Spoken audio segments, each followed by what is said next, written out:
Bonjour à tous et bienvenue dans Pop Science, l'émission qui vous explique la science avec la pop culture. Aujourd'hui, on va tâcher de vous expliquer comment un virus, comme le coronavirus, passe de l'animal à l'homme avec Spider-Man.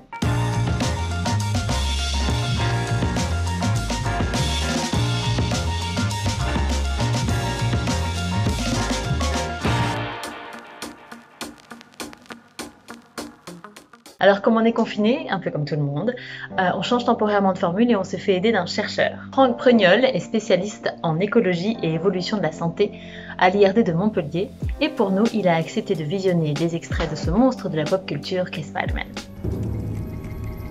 That's great.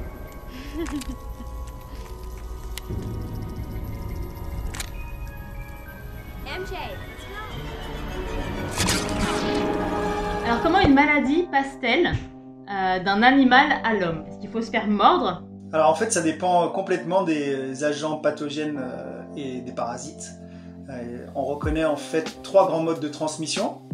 Une transmission qui peut se faire de manière directe. Donc dans ce cas-là il faut qu'il y ait un contact entre l'homme et l'animal. Certains parasites ont des modes de transmission qu'on dit indirects. Donc dans ce cas-là pas besoin qu'il y ait un contact entre l'homme et l'animal infecté, mais un contact entre l'homme et des éléments de l'environnement qui, eux, portent des formes infectieuses du parasite.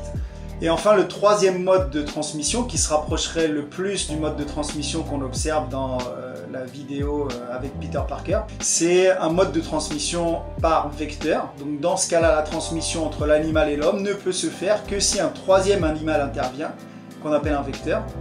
Alors, j'ai pas connaissance du fait que les araignées puissent être des vecteurs de maladies infectieuses. Ok, mais alors comment ça se passe physiologiquement? Je veux dire, un virus, est-ce qu'il n'est pas spécifique à une espèce? Comment est-ce que le coronavirus, là en l'occurrence, est passé de la chauve-souris à l'homme? Alors, dans le cas du coronavirus, la transmission elle s'est faite soit de manière directe, c'est-à-dire qu'il y a eu manipulation d'un animal affecté par un homme, soit de manière indirecte, si un homme a eu contact par exemple avec des éléments de l'environnement qui étaient souillés par ce coronavirus. Ça pourrait être par exemple la cage dans laquelle des animaux ont été mis, dans laquelle il y a eu de l'urine ou des fesses. Alors, est-ce que vous voulez bien qu'on regarde aussi cette autre séquence assez fameuse évidemment de Spider-Man où Peter Parker se rend compte qu'il a acquis de nouveaux pouvoirs, donc il peut lancer des toiles et il est devenu très très fort.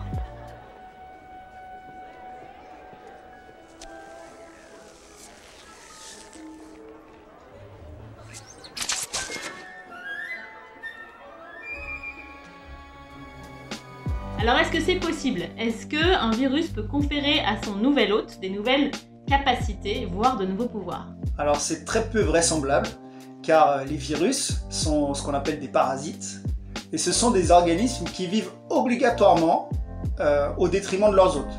Donc ils utilisent les ressources de leur hôte, les ressources métaboliques, la machinerie cellulaire dans le cas des virus, qui détournent ces ressources à leur profit.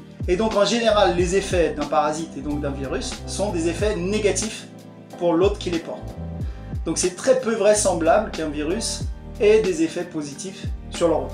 Et alors, est-ce qu'on peut regarder aussi, ça me fait penser à cet extrait en fait d'un autre film de Spider-Man où on voit ce qu'on appelle le symbiote, justement vous en parliez, qui cherche à, donc qui a infecté Peter Parker et qui cherche à infecter Eddie Brock, et on voit Eddie Brock devenir très très méchant.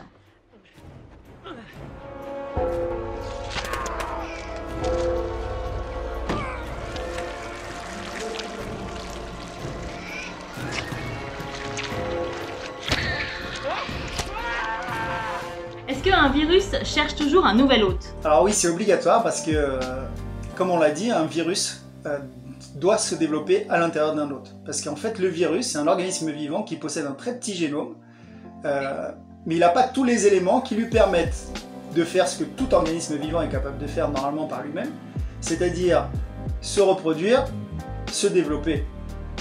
Donc dans le cas du virus, il ne pourra se reproduire et se développer que s'il infecte une cellule hôte et détourne la machinerie cellulaire de l'hôte pour pouvoir se répliquer et pouvoir produire aussi les protéines qui vont être constitutives de son organisme. Là, on voit donc que ce symbiote rend Eddie Brock très méchant.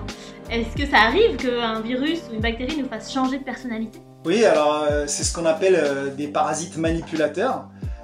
Ça intervient généralement chez des parasites qui ont ce qu'on appelle des cycles complexes, c'est-à-dire que pour assurer leur cycle de vie, ils vont devoir passer chez plusieurs espèces hôtes. Et dans ce cas-là, il n'est pas rare d'observer sur les stades qu'on dit chez les hôtes intermédiaires une modification du comportement ou des caractéristiques physiques de l'hôte manipulées par le parasite pour favoriser sa transmission à l'hôte suivant. Alors c'est le cas par exemple du virus de la rage qui a tendance à modifier le comportement de son hôte, à le rendre bien plus agressif pour qu'il morde plus et puisse transmettre par morsure les virus qu'on trouve justement dans la salive. Merci beaucoup Franck Prugnol d'avoir été avec nous, de nous avoir aidé à comprendre avec Spider-Man comment une maladie passe d'un animal à l'homme. Merci beaucoup, à bientôt. Merci à vous, au revoir. Au revoir.